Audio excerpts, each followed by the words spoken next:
ராஜ்குரு அப்படிங்கிறவரை ஞாபகம் வச்சுங்க. சுகதேவ் அப்படிங்கிறவங்கள ஞாபகம் வச்சுங்க. ஸோ அவருடைய ஃபுல் நேம் வந்து சுகதேவ் தாபர். சுகதேவ் தாபர் அப்படிங்கிறது தான் வந்து பாத்தீங்க அப்படின்னு சொன்னா அவருடைய ஃபுல் நேம் அப்படிங்கிறத பாக்குறோம். இவர் வந்து சாவீத் பகத்சிங் அப்படின்னு சொல்லுவாங்க. சாவீத்னா மாவீரன் அப்படின்னு அர்த்தம். சாவீத் அப்படின்னாவே தமிழ்ல அதுக்கு பேரு மாவீரன் அப்படிங்கிற மாதிரி அர்த்தம் அப்படிங்கிறது. இது ஆகுமா இல்ல கூட கணக்கு? சாவீத் பகத்சிங் அப்படிங்கிறவர். இந்த பகத்சிங் அப்படிங்கிறவரும் சுகதேவ் அப்படிங்கிறவரும் சேம் ஏஜ். அவங்க ரெண்டு பேருமே 1907 பிறந்தவங்க. அவங்க ரெண்டு பேருமே 1907 சூரத் பிளவு அப்படிங்கிற ஒரு நிகழ்வு இருந்த போது அவங்க ரெண்டு பேருமே பிறந்தவங்க.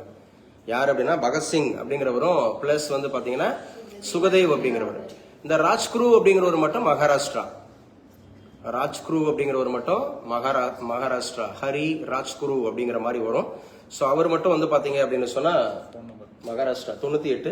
இந்த போன் நம்பரப்பா இல்ல சார், 9843588767 9843588767. ஸோ அப்ப ராஜ்குரு இருக்கு, ராஜ்குரு இருக்காரு, சுகதேவ் அப்படிங்கிறவங்க இருக்காங்க, பகத்சிங் அப்படிங்கிறவங்க இருக்கிறாங்க. ஸோ மூணுமே தூக்கிலிடப்பட்ட நாள் அப்படிங்கிறது இன்னைக்கு தான் பாக்குறோம். மார்ச் 23, 1931. ஆக்சுவலா வந்து பாத்தீங்கன்னா இவங்களை மார்ச் 24 அப்படிங்கிறது வந்து தூக்கிலிடப்படுவதாக பிரிட்டானிய அரசு அறிவிச்சிருப்பாங்க. ஆனா என்ன அப்படின்னா மக்களிடையே பெரும் புரட்சி ஏற்பட போறதுனால இரவா என்ன பண்ணிடுவாங்கன்னா 23ஆம் தேதியே அவங்களை வந்து தூக்கிலிட்டுருவாங்க. சோ ஏன் சார் அவங்க தூக்கிலிடப்பட்டாங்க அப்படிங்கிறதுக்கான ரீசன் வந்து பாத்தீங்கன்னா ரெண்டு முக்கியமான நிகழ்வு. ஒன்னு அப்படிங்கறது வந்து லாகூர் அந்த சதி வழக்கு அப்படின்னு சொல்லுவாங்க. லாகூர். சோ லாகூர் சதி வழக்கு அப்படின்னா என்ன சார்? அது சாண்டர்ஸ் கொலை வழக்கு. சாண்டர்ஸ் அப்படின்னு சொல்லக்கூடிய ஒரு ஆங்கிலேயர். இந்த சாண்டர்ஸ் கொலை வழக்கு அப்படிங்கிறது ரொம்ப முக்கியமானது. சாண்டர்ஸ் கொலை வழக்கு.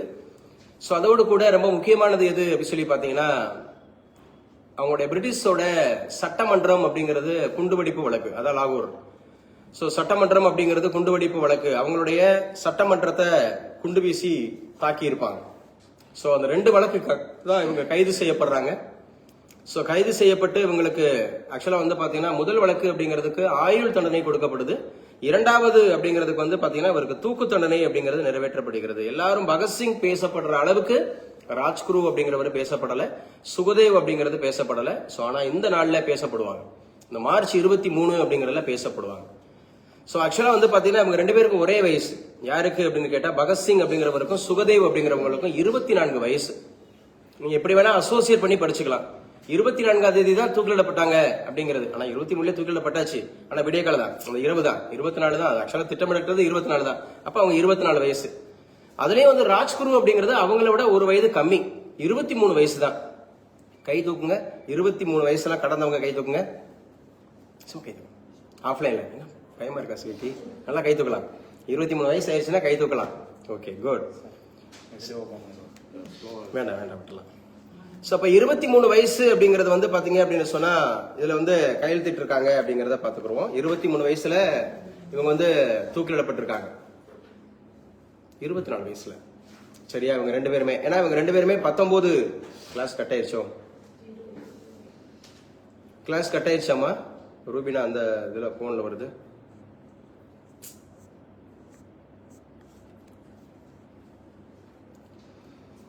சோ இவங்க நான் சொன்னேன் சாண்டர்ஸ் அப்படிங்கிற ஒரு கொலை வழக்கு அப்படிங்கறதுலயே இவங்க இறந்திருக்கிறாங்க அப்படிங்கறத ஞாபகம் வச்சுக்கணும். சாண்டர்ஸ்ங்கிற கொலை வழக்கு. சோ அதோடு கூட இது ரெண்டுமே பிபிடி எக்ஸ்ல தான் இருக்கு. நான் ரெண்டுமே பிபிடி எக்ஸ்ல தான் அனுப்பியிருக்கேன்.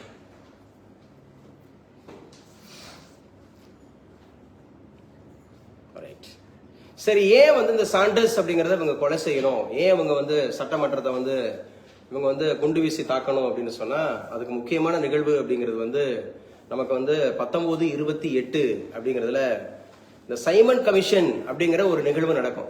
கோ பேக், சைமனே திரும்பி போ அப்படின்ற மாதிரி சொல்லியிருப்பாங்க. அது 7 பேர் கொண்ட ஒரு குழு. அந்த 7 பேர் கொண்ட குழு அப்படிங்கறதுல இவங்க என்ன பண்ணிருப்பாங்க அப்படின்னு சொல்லி பாத்தீங்கன்னா லாலா லஜபதி ராய் அப்படிங்கிற ஒரு முக்கியமான தலைவரை தடியடி நடத்தி ஒரு ரொம்ப காயப்படுத்தி கடைசி நாட்கள்ல அவர் இறந்துருவாரு. 1929 அவர் இறந்துருவாரு. அப்படி 1929 இறந்ததுனால அதற்கு பழிவாங்கும் பொருட்டாக தான் இந்த கொலை வழக்கு அப்படிங்கறது நடக்கும். ஒன்னு, சாண்டர்ஸ் அப்படிங்கிறவரை கொலை பண்ணிடுறாங்க. ரெண்டாவது, அந்த பிரிட்டிஷ் நாடாளுமன்றம் அப்படிங்கிற அந்த சட்டமன்றத்தையும் அவங்க தாக்கிடுறாங்க. என்னாச்சு? கிளாஸ்ல இணையறேன், ரீஜாயின் பண்றேன், வரமாட்டேங்குது.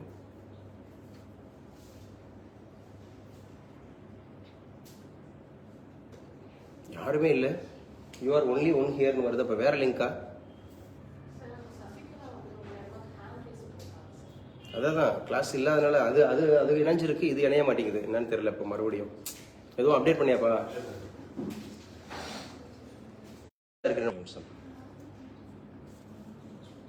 இந்த லிங்க்ல போமா, இந்த லிங்க்ல போமா. 9:19 அடிச்சுட்டு விட்டுருங்க, எழுதிக்கலாம். அம்மா கேக்குதா? ஆன்லைன்ல ஆன்லைன்ல அடிக்கிறவங்க ஒரு முறை அடிச்சுட்டு விட்டுருங்க. என்ன நீங்க ஒரு முறை கால் பண்ணிட்டீங்கன்னாவே ஐ அண்டர்ஸ்டூட். ஸோ கிளாஸ் கட் ஆயிருக்கு அப்படிங்கிறது. நீங்க தொடர்ந்து வேற வேற நபர் அப்படிங்கிற அடிச்சீங்கன்னா இட் வில் டேக் அந்த மாதிரி இது ப்ராப்ளமா இருக்கும். அப்ப நம்ம மார்ச் 23 அப்படிங்கிறது வந்து மிக முக்கியமா 3 பேர் இந்த தூக்கிடப்பட்டிருக்காங்களா? யார் யாரு?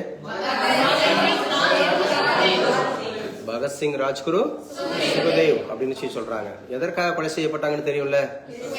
சாண்டர்ஸ் அப்படிங்கிற கொலை வழக்கு நாடாளுமன்ற தாக்குதல் அப்படிங்கிறது நடந்ததுனால அவங்க வந்து கொலை பண்ணப்பட்டாங்க அப்படின்னு சொல்லக்கூடிய. எதற்காக அந்த நாடாளுமன்றத்தையும் சாண்டர்ஸ் அப்படிங்கறதையும் கொலை பண்ணாங்கன்னு தெரியும்ல? லாலா லஜபதி ராய். பஞ்சாபோட சிங்கம் யாரு? லாலா லஜபதி ராய். பஞ்சாபோட சிங்கம் யாரு? லாலா லஜபதி ராய் அப்படின்னு சொல்லக்கூடியவர். இந்த பகத்சிங்கை பொறுத்தவரை சொல்றதா இருந்தா ரொம்ப முக்கியமானது, அவங்க குடும்பமே வந்து மேட்ரியஸ் அப்படின்ற மாதிரி நிறைய அவங்க தியாகிகள் இருந்த குடும்பம். அவர் வந்து பாத்தீங்க அப்படின்னா தன்னுடைய 12வது வயதுல, தன்னுடைய 12வது வயது அப்படிங்கிற போதே என்ன பண்றாரு அப்படின்னு சொல்லி பாத்தீங்கன்னா, அந்த ஜாலியன் வாலாபாக் அப்படிங்கிற ஒரு படுகொலையை அவர் நேரடியா பாக்குறாரு. when he was 12 years old. அப்ப என்ன பண்றாரு அப்படின்னு சொன்னா, அந்த ரத்தத்தை எடுத்துட்டு வர்றாரு. ஒரு புட்டியில் அடைச்சு ரத்தத்தை எடுத்துட்டு வந்து, இதற்கான பழி வாங்குதல், நான் கொஞ்சம் பெரிய ஆளானோன்னு இதற்கான பழி வாங்குதல் அப்படிங்கறது நான் இருக்கும் அப்படிங்கிற மாதிரி அப்பவே அவர் வந்து சபதம் ஏற்கிறார். அப்படி சபதம் ஏற்று வந்து அப்படிங்க பாத்தீங்கன்னா ஜாலியன் வாலாபாக் படுகொலை அப்படிங்கறத அவர் நேரில் பாக்குறாரு 12 வயசுல. சோ தன்னுடைய அது மாதிரி 19 அப்படிங்கறதுலயும் காந்திஜியை சந்திக்கிறாரு. 20 அவர் வந்து நான் கோஆபரேஷன் மூவ்மெண்ட்ல தன்னை முழுமையா ஈடுபடுத்திக்கிறாரு. யாரை பத்தி பேசிட்டு இருக்கோம்? பகத்சிங்கை பத்தி பேசிட்டு இருக்கோம். சோ தன்னுடைய அவர் முழுமையாக தன்னை ஈடுபடுத்திக்கிறாரு. 19, 20 அப்படிங்கறதுல தன்னை முழுமையா ஈடுபடுத்திக்கிறாரு. சோ இவங்க 2 பேருமே வந்து பாத்தீங்கன்னா சுகதேவ் அப்படிங்கிறவரும் பிளஸ் வந்து பாத்தீங்கன்னா இவர் பகத்சிங் அப்படிங்கிறவரும் 2 பேருமே ஒரு கல்லூரியில நண்பர்களாக இவங்க 2 பேருமே கை கோர்க்கிறாங்க. கல்லூரியில நண்பர்களாக. அப்ப அவங்க தனிப்பட்ட முறையில இவங்க வந்து இந்த நான் கோஆபரேஷன் மூவ்மெண்ட் அப்படிங்கறதுலயும் இவங்க தலைமை தாங்குறாங்க. அவங்க கூட குரூப்ல இதெல்லாம் ஐஎன்சி முன்னெடுத்தது, அது இந்திய தேசிய காங்கிரஸ். 1920 இருந்து 1922 வரை இந்த நிகழ்வு அப்படிங்கிறது நடக்குது. எந்த நிகழ்வு? நான் கோஆபரேஷன் மூவ்மெண்ட். நல்லா பேசுங்க. நான் கோஆபரேஷன் மூவ்மெண்ட். நான் கோஆபரேஷன் மூவ்மெண்ட் அப்படிங்கிறது எந்த வருஷம் வரைக்கும்? 20 இருந்து 22 வரைக்கும். இந்த 22 அப்படிங்கிறது வந்து நீங்க மிக முக்கியமாக கோரக்பூர் அப்படிங்கிற சௌரி சௌரா அப்படிங்கிற இன்சிடென்ட், உத்தரப்பிரதேசத்துல கோரக்பூர் அப்படிங்கறதுல சௌரி சௌரா இன்சிடென்ட்ல 1922 பிப்ரவரி 5 22 போலீஸ்காரங்க உயிரோடு எரிச்சு கொல்லப்படுறாங்க அப்படிங்கறதுனால காந்திஜி அதை வந்து தற்காலிகமா வந்து அதை நிறுத்தி வைக்கிறாரு. அப்படி நிறுத்தி வைக்கிற சூழல் அப்படிங்கிற வரும்போது என்ன பண்றாங்க அப்படின்னு சொல்லி பாத்தீங்கன்னா, அவர் எரவாடா அப்படிங்கிற ஜெயில அடைக்கப்படுறாரு. ஆமாதானே? இந்த நிகழ்வு அப்படிங்கிறது வந்து இவர் குஜராத்ல இருந்தாலுமே சோ அடுத்தடுத்து வந்து பாத்தீங்கன்னா 3 முக்கியமான தலைவர்கள் இந்த காலகட்டத்தில் இருக்காங்க. 3 முக்கியமான தலைவர்கள் இருக்காங்க. யாரு சார் அந்த 3 முக்கியமான தலைவர்கள் அப்படின்னு பாத்தீங்கன்னா, ஒன்னு லாலா லஜபதி ராய். அவர் வந்து பஞ்சாப்ல, அவர் தான் இந்த லைன் ஆஃப் பஞ்சாப் அப்படின்னு சொல்லுவாங்க. பஞ்சாபோட சிங்கம் யாரு? லாலா லஜபதி ராய். லாலா லஜபதி ராய் அப்படிங்கிறவர் வர்றாரு. சோ அடுத்தாப்புல யார் வர்றா அப்படின்னு சொல்லி பாத்தீங்கன்னா, இங்க திலகர் வர்றாரு. எங்க சார் அப்படின்னா மகாராஷ்டிரால திலகர். அப்ப ராஜ்குருவோட குருன்னு பாத்தீங்கன்னா உங்களுக்கு திலகர், பாலகங்காதர் திலகர். அதே போல இவங்க 2 பேருக்கும், பகத்சிங்க்கும் சுகதேவுக்கும் யாரு சார் அப்படின்னு சொல்லி பாத்தீங்கன்னா யாரு?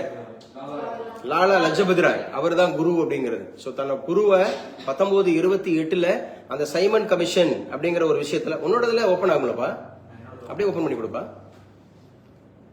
சோ அந்த மாதிரி இருக்கும்போது வைக்கும்போது அவங்க என்ன பண்றாங்க அப்படின்னு சொல்லி பாத்தீங்கன்னா, நமக்கு அவங்க பஞ்சாப் அப்படிங்கறதுல இருக்கிறதுனால அவங்க ரோல் மாடலா எடுத்துக்கிறாங்க. இதுல ரொம்ப முக்கியமான விஷயம் என்னன்னு தெரியுமா? தன்னுடைய 12வது வயதிலேயே அவர் வந்து ஒரு பெரிய கொடூர துயரத்தை அவர் பார்த்ததுனால அவர் என்ன பண்றாரு அப்படின்னு சொன்னா, ரொம்ப மனவேதனை அடைகிறாரு. இதற்கான பழிவாங்குதல் நடவடிக்கை இருக்கணும் அப்படின்ற மாதிரி அவர் முயற்சி பண்றாரு. அந்த அடிப்படையில தான் வந்து பாத்தீங்கன்னா இவரை கைது பண்ணிடுறாங்க, சிறையில் அடிச்சிடுறாங்க, இன்னும் ஆயுள் தண்டனை கொடுக்குறாங்க. அதுக்கப்புறம் 3 பேருக்குமே தூக்கு தண்டனை நிறைவேற்றுறாங்க. அப்ப இவங்களுடைய வேண்டுதல் என்ன அப்படின்னு சொன்னா, நாங்க வந்து எங்களை கோழைகள் மாதிரி எங்களை கொள்ளாதீங்க, நாங்க வந்து பாத்தீங்கன்னா புறமுதுகிட்டு சாகிறதுக்கு நாங்க விரும்பல. எங்க தாய் மண்ணுக்காக நாங்க என்ன பண்றோம், வீரமாக சாயம் பண்ணுறோம். ஸோ எங்கள் கண்கள் எல்லாம் மூடாதீங்க, எல்லாரும் பார்க்கும்படியான நேரத்துல எங்களை தூக்கில போடுங்க, சரியா? நாங்க இந்த தாய் மண்ணை பார்த்துக்கிட்டே நாங்க எங்களுடைய கடைசி நாள் அந்த உயிர் மூச்சு அப்படிங்கறத நாங்க விடணும் அப்படின்ற மாதிரி சொல்லியிருப்பாங்க. இந்த அடிப்படையில் பகத்சிங்கோட ஃபாதர் என்ன பண்ணுவார் அப்படின்னு சொன்னா, ஒரு கருணை மனு அப்படிங்கிற மாதிரி ஆங்கிலேயர்களுக்கு வந்து எழுதுவார். கருணை மனு, கருணை அடிப்படையில் எங்க பிள்ளைங்க என்ன பண்ணிருங்க, விடுதலை பண்ணிருங்க அப்படிங்கிற மாதிரி சொல்லிட்டு. அப்ப முகமுகமா ஜெயில இருந்துகிட்டே ஆன்லைன்ல கிளாஸ் கட் ஆயிடுச்சாப்பா? ஒண்ணுமே பண்ணல, சும்மா தான் இருக்கு, ஆனா ஆன்லைன்ல கட் ஆகுது.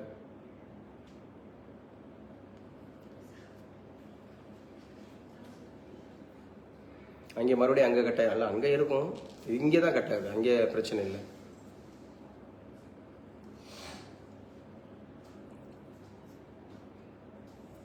ஸோ அந்த மாதிரி தான் அவர் கைது செய்யப்படுறாரு. ஸோ கைது செய்யப்பட்டு அந்த மாதிரி இருக்கிற விஷயங்கள் அப்படின்னு சொல்லி. இப்போ ஆன்லைன்ல வந்துட்டீங்களாப்பா?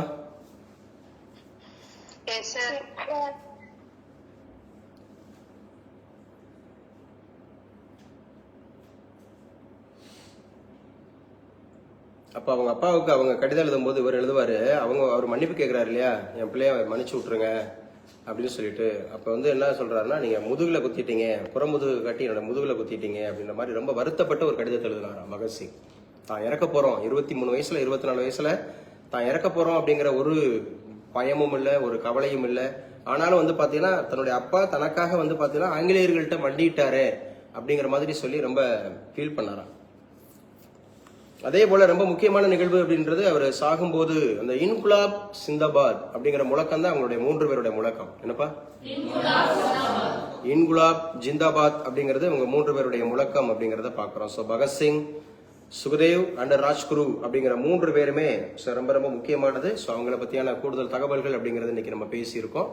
ஸோ அதுக்கப்புறம் தம்பி வந்து அண்ணாமலை வந்து, ஸோ இன்னைக்கு நான் ஒரு சென்ட்ரல் கவர்மெண்ட்ல நம்முடைய ministry of youth and sports அப்படிங்கிறது ஒரு மினிஸ்ட்ரி இருக்கு. அந்த மினிஸ்ட்ரி சார்பா இன்னைக்கு ஒரு நிகழ்வு நடத்துறாங்க நம்ம சிவகங்கை மாவட்டத்தில். அதுக்கு நான் வந்து ஒரு பிரசன்டேஷன் பண்றேன். அதுக்கு தம்பி ஒரு இது போட்டிருக்காரு, வீடியோ, இது பிபிடி. அந்த பிபிடியில இதை வந்து நான் உங்களுக்கு பாடமாவே நடத்திடுறேன். ஏன்னா உங்களுக்கு ஐஎன்எம் அப்படிங்கிற சாப்டர்ல இவங்களை பத்தி நிறைய கேள்விகள் கேட்டிருக்காங்க. ரயில்வேல நிறைய எஸ்எஸ்சி, ஆர்ஆர்பி, யூபிஎஸ்ல நிறைய டிஎன்பிஎஸ்ல. ஸோ இந்த கேள்விகள் அப்படிங்கிறது முக்கியமான கேள்விகள்ன்றனால இதை பத்தி ஒரு கூடுதல் தகவல்கள் அப்படிங்கறத பாத்துருவோம். ஃபர்ஸ்ட் இந்த தம்பி வந்து ராஜ்குரு பத்தி போட்டிருக்காரு. நான் ஏற்கனவே பேசினது ராஜ்குரு எழுதுங்க. ஏன்னா பகத்சிங்க எல்லாரும் முன்னோடியா பாக்குறத விட பகத்சிங் மாத்திரம் இல்லைங்க, ராஜ்குரு இருக்காரு, சுகதேவ் இருக்காரு, எல்லாரையும் பார்க்கணும். உயிர் தானே, எல்லாருக்கும் உயிர் தானே. நம்ம தமிழகத்துல இருந்து எவ்வளவு பேர் இறந்திருக்காங்க, அப்படிதானே? நான் பார்த்தோம். ஐஎன்ஏ பார்த்தோம்ல, இந்தியன் நேஷனல் ஆர்மி பார்த்தோமா? இந்தியன் நேஷனல் ஆர்மி அப்படிங்கிறது மோகன் சிங், என்னங்க, மோகன் சிங் அப்படிங்கறது உருவாக்கி இருந்தாலும் நம்ம ஊர்ல தாஸ்னு ஒருத்தர் இறந்திருக்காருல்ல, இறந்திருக்காரா? அப்துல் காதர் இறந்திருக்காருல்ல, ராமு தாஸ் இறந்திருக்கிறாரு, ராமு இறந்திருக்கிறாரு, அப்துல் காதர் இறந்திருக்கிறாரு. எல்லாரும் உயிர் தானே, எல்லாருமே உயிர். திருப்பூர் குமரன் இறந்திருக்காரா? சோ ஏகப்பட்ட பேர் உயிர் தியாகம் பண்ணிருக்காங்க. சோ அவங்க எல்லாம் நினைவு கூறணும். யாரோ ஒரு யூனிக்கான பர்சனை மட்டும் நம்ம ஞாபகம் வச்சுக்க கூடாது. வெறும் காந்தியை மட்டும் ஞாபகம் வச்சுக்கூடாது, வெறும் அம்பேத்கர் மட்டும் ஞாபகம் வச்சுக்கூடாது, வெறும் நேதாஜியை மட்டும் ஞாபகம் வச்சுக்கூடாது. அவங்களும் ஐகானிக், அதுல மாற்று கருத்து இல்ல, ஐகானிக், மாற்று கருத்து இல்ல. அதோடு கூட யார் யாரெல்லாம் இந்திய தேசத்திற்காக அப்படிங்கிறது. சோ இதுல முக்கியமா எழுதி வச்சுங்க, இந்த ராஜ்குரு அப்படிங்கிறவரு, இவருடைய ஃபுல் நேம் என்ன சார்? இந்த ராஜ்குரு அப்படிங்கிறவருடைய ஃபுல் நேம் என்ன? ஆன்லைன்ல இருக்கீங்களா? கிளாஸ் போயிட்டு இருக்கலப்பா? சோ ஆன்லைன்ல கிளாஸ் போயிட்டு இருக்கு. சோ ராஜ்குரு அப்படிங்கிறவருடைய ஃபுல் நேம் என்ன சார் அப்படின்னு கேட்டா, ராஜ்குரு அப்படிங்கிறவருக்கு சிவராம் ஹரி ராஜ்குரு, சிவராம் ஹரி ராஜ்குரு அப்படிங்கறத அவருடைய ஃபுல் நேம். சிவராம் ஹரி ராஜ்குரு அப்படிங்கிறவர் பிறந்தது 1908. ஏன்னா அவங்க 2 பேரும் 1907ன்னு சொன்னேன் சூரத் பிளவின் போது. இவர் பிறந்தது 1908, இறந்தது 1931. அப்ப இவர் தான் யங்ஸ்டர், 23 வயசுல இறந்திருக்காரு. அவங்க 2 பேரும் 24 வயது. இவர் 23, மார்ச் 23 வயசுலயே அப்படிங்கறது இறந்திருக்கிறாரு. சோ இவர் ஹி இஸ் ஃப்ரம் மகாராஷ்டிரா. இவர் மகாராஷ்டிரா மாநிலத்திலிருந்து பிறந்திருக்கிறார் அப்படிங்கறத பாக்குறோம்.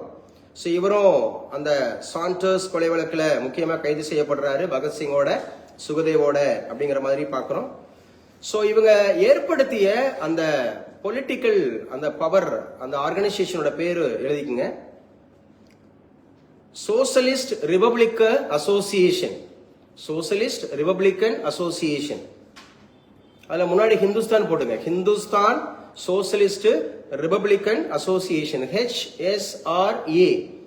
HSRA அப்படிங்கிறது தான் இவங்க ஏற்படுத்திய ஒரு முக்கியமான அமைப்பு. இந்த அமைப்பு கொண்டுதான் அவங்க போராட்டத்தை நிகழ்த்துறாங்க. சோ பிரிட்டிஷ் ரூலை எதிர்க்கிறாங்க.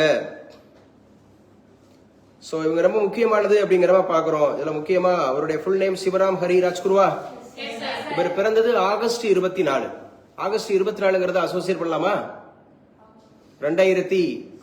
ஆகஸ்ட் 24 2006 புளூட்டோ தன்னுடைய கோல் அப்படிங்கிற அந்தஸ்தை இழந்தது ஆகஸ்ட் 24. அன்னைக்குதான் அவர் பிறந்திருக்காரு. ஆகஸ்ட் 24 1908 அவர் பிறந்திருக்கிறாரு. சரியா? அவர் மார்ச் 23 1931 இன்னைக்குதான் அவர் தூக்கிலிடப்பட்டாரு. சோ பாம்பே அப்படிங்கறது அவருடைய பிரசிடென்சி. சரியா? அவரு எங்க சார்? லாகூர் சென்ட்ரல் ஜெயில தான் அவருக்கு தூக்கிலிடப்பட்டாங்க. லாகூர் சென்ட்ரல் ஜெயில். அப்ப நீங்க எல்லாத்தையும் 3 பேருக்குமே அதே தானே? 3 பேருமே ஒரே நேரத்துல தான் தூக்கிலிடப்பட்டாங்க. லாகூர் சென்ட்ரல் ஜெயில் அப்படிங்கறதெல்லாம் அவங்க தூக்கிலிடப்பட்டாங்க. RRR அப்படிங்கிற திரைப்படம் பார்த்திருந்தீங்கன்னா உங்களுக்கு தெரிஞ்சிருக்கும் சில நிகழ்வுகள். இப்ப அதெல்லாம் அசோசியேட் பண்ணி பார்க்கலாம். இவங்க எவ்வளவு அடி வாங்கியிருப்பாங்க, எவ்வளவு துன்பப்படுத்தியிருப்பாங்க அப்படிங்கிற மாதிரி. சோ இவர் வந்து ஒரு ரெவல்யூஷனரி அப்படின்னு பாக்குறோம், ஃப்ரீடம் ஃபைட்டர் அப்படின்னு பாக்குறோம். இவங்களுடைய அஃபிலியேஷன் வந்து பாத்தீங்கன்னா Hindustan socialist Republican association, HSRA. அப்படிதானே? சோ இதெல்லாம் அவங்களுடைய முக்கியமானது அப்படின்றத பாக்குறோம். இவரை பத்தி தெரிஞ்சுக்கிட்டீங்களா? இவங்களுடைய ஃபேமஸ் கோட் என்ன சார் அப்படின்னு சொன்னா, இவரோடது ஸ்பெசிபிக்கா என்ன சார் அப்படின்னு சொன்னா எழுதி வச்சுங்க. Famous quote: it is easy to kill individuals. நீங்க ஒரு தனிநபரை கொல்வது அப்படிங்கிறது எளிது. It is easy to kill individuals. It is easy to kill individuals. நீங்க ஒரு தனிநபரை கொல்வது அப்படிங்கிறது சாதாரணங்க, அது எளிதுதாங்க. But you cannot kill the ideas. அவரோட ஐடியாவை நீங்க கொல்ல முடியாதுங்க. பெரியார் அப்படிங்கிற ஒரு தனிநபர் இறந்திருக்கலாம், ஆனா அவருடைய ஐடியாலஜி வரைக்கும் இருக்குல்ல. மதம் மனிதனை மிருகமாக்கும் இல்லையா? சோ அந்த மாதிரி மதம் அப்படிங்கிறது வந்து ஒரு சாக்கடை. அவரு கோவில் இல்லைன்னு சொல்ல வரல, சாமி இல்லைன்னு சொல்ல வரல. பெரியாரோட ஐடியாலஜிங்கிறது நான் சாமி கும்பிடுவதற்கு எதிரானவன் அல்ல, கும்பிடுறேன் சாமிக்கு எதிரானவன். கும்பிடுறேன் சாமி, மனிதனை சாமியா பாக்குறது. இன்னைக்கு மனுஷனை தானே சாமியா பாக்குறாங்க, அப்படிதானே? எல்லா மதத்திலயும் இருக்கு. எல்லா மதத்திலையும் பாஸ்டர்மார்களை தான் சாமியாக்குறாங்க. அவர்கிட்ட போய் இப்படி தலை முடிகிறாங்க. சோ அதே மாதிரி தான் இமாம் அப்படின்னு சொல்லிட்டு இஸ்லாமியர்கள் அப்படிங்கிறவங்க. சோ யாருமே நேரடியா கடவுளுக்கு நமக்கு சம்பந்தம் இருக்குங்க, நம்ம நேரடியா பார்க்கலான்ற மாதிரி அந்த அணுகுமுறைக்கு போக மாட்டாங்க. அதனாலதான் அந்த பிரச்சனை அப்படிங்கிறது. சோ இவர் சொல்றாரு, நீங்க ஒரு தனி மனிதனை கொல்றதுங்கிறது எளிது, ஆனா அவரோட ஐடியாலஜியை நீங்க கொல்ல முடியாதுங்க. ஆமாதானே? காலகாலத்திற்கும் இருக்கும் அப்படிங்கிறது. In spirit of his belief. இதுதான் அவருடைய ஃபேமஸ் கோட் அப்படிங்கறத சொல்றாங்க. சோ இவருடைய விஷயங்கள் அப்படிங்கறத நம்ம பார்க்கலாம். ரைட். அடுத்து நம்ம பார்க்க போற யங்ஸ்டர், இவரும் 24 வயதுல இறந்திருக்கிறாரு, மிஸ்டர் பகத்சிங். பகத்சிங்கை பத்தி எழுதும் போது இவரும் ஒரு revolutionary, freedom fighter, martyr. So நம்முடைய இந்தியாவுக்காக ரொம்ப முக்கியமானது. இவர் வந்து சாபீத் அப்படின்னு அழைக்கப்பட்ட மாவீரனா? மாவீரன் பகத்சிங் அப்படிங்கிறவர். செப்டம்பர் 28 அப்படிங்கிறது ரொம்ப முக்கியமான ஒரு நாள். சரியா? இவர் 1907 பிறந்திருக்கிறார். செப்டம்பர் 28 1907 இவர் பிறந்திருக்கிறாரு. சோ இவரும் வந்து பாத்தீங்கன்னா பஞ்சாப் அப்படிங்கறது அவருடைய தேசம் அன்னைக்கு. சோ இப்போ அது பஞ்சாப் அப்படிங்கிறது இப்ப பாகிஸ்தான்ல இருக்கு, அன்னைக்குள்ள இந்தியாவில ஹிந்துஸ்தான் அப்படிங்கிறது. சோ பிறந்திருக்கிறாரு. இவரு சேம் மார்ச் 23 1931. மார்ச் 23 1931. இப்ப நான் நடத்திட்டு இருக்கிறது INM பாடம். It is not a current affairs. இன்னைக்கு இம்பார்ட்டன்ட் டேட் இருக்குன்றனால அதை மட்டும் எடுத்துக்கூடாது. இப்ப நான் படிச்சுட்டு இருக்கிறது இந்த 3 முக்கியமான தலைவர்களை பத்தி படிக்கிறோம். இது எமர்ஜென்ஸ் ஆஃப் லீடர்ஸ் ஒரு தனி தலைப்பிலே வரும். பேசுறதா? தேசிய தலைவர்களுடைய உருவாக்கம் ஒன்று இருக்கா? எமர்ஜென்சி ஆஃப் லீடர்ஸ்லயே வரும், பிளஸ் INMலயே வரும். முக்கியமானது. சோ இவர் பிறந்தது எந்த வருஷம்? 1907. சூரத் பிளவு நடந்தது எப்ப? 1907. சூரத் ஸ்பிளிட். மிதவாதிகள் தீவிரவாதிகள் அப்படின்னு சொல்லி ரெண்டா உடைவாங்க INC. எந்த வருஷம் தான்? அப்ப இப்படி வேணா அசோசியேட் பண்ணிக்கலாம். சோ 2 பேரும் உடையறாங்களே, நம்மளாவது போய் ஒன்னு சேர்த்து வைப்போன்றக்கா 2 பேர் பிறகுறாங்க. 2 பேர் உடையறாங்க, 2 பேர் சேர்க்கறதுக்காக பிறகுறாங்க. புரியுதா? அசோசியேஷன். யார் 2 பேரா உடையறா? INC ரெண்டா உடையுது. மிதவாதிகள் தீவிரவாதிகள்னு சொல்லிட்டு சூரத் அப்படிங்கிற ஊர்ல ரெண்டா பிரிறாங்க. சோ இவர் வந்து இவங்க வந்து அந்த வருஷத்துல பிறகுறாங்க. சோ இவங்க வந்து பாத்தீங்க அப்படின்னு சொன்னா, சோ ஏர்லி லைஃப் இதெல்லாம் நம்ம அப்புறம் பாத்துக்கலாம். ஸோ ராஜ்குரு அப்படிங்கிறது சுகதேவோட சேர்ந்து இவங்க நிறைய போராடுறாங்க. இவருடைய ஃபேமஸ் கோட் பாருங்களேன், இவருடைய ஃபேமஸ் கோட் அப்படிங்கிறது, தே மே கில் மீ, அவர்கள் என்னை கொல்லலாம். தே மே கில் மீ, அவர்கள் என்னை கொல்லலாம். But they cannot kill my ideas. இவரும் சொல்லியிருக்காரு, என்னுடைய கொள்கையை கொல்ல முடியாதுங்க. அவர் சொல்லியிருந்தது இண்டிவிஜுவலா நீங்க கொள்ளலாம், ஆனா ஐடியாவை கொல்ல முடியாது. இவர் என்ன சொல்றாரு, என்ன அவங்க கொள்ளலாம், ஆனா என்னோட ஐடியாவை அவங்க கொல்ல முடியாது. They can crush my body, they can crush my body, but they will not be able to crush my spirit. Yes, அவங்க என்னுடைய கிரஷ் பண்றதுனா அந்த சதைக்கிறது, அது ரொம்ப காயப்படுத்துறது, கஷ்டம், அது மாதிரி பண்றது, சரியா? அப்ப அவங்க என்னுடைய பாடியை கிரஷ் பண்ணலாம், பாடியை அவங்க என்ன அழிக்கலாம், ஆனா பட் என்னுடைய என்ன சொல்றது ஸ்பிரிட் அழிக்க முடியாதுங்க. என்னோட ஸ்பிரிட், என் தாய்நாட்டுக்காக நான் கொண்ட அந்த கொள்கை, அந்த உணர்வை கொள்ள முடியாதுங்க அப்படின்னு மாதிரி சொல்லியிருக்காங்க. சோ இவங்க கூட அசோசியேட் ஆகியிருந்தது இந்த சந்திரசேகர் ஆசாத், அவரையும் எழுதி வச்சுங்க. இவங்களுக்கு ரொம்ப சப்போர்ட்டிவா இருந்தவங்க அந்த குரூப்ல. சந்திரசேகர் ஆசாத் ரொம்ப குறிப்பா ராஜ்குரு அப்படிங்கிறவருக்கு இவர் தான் குரு.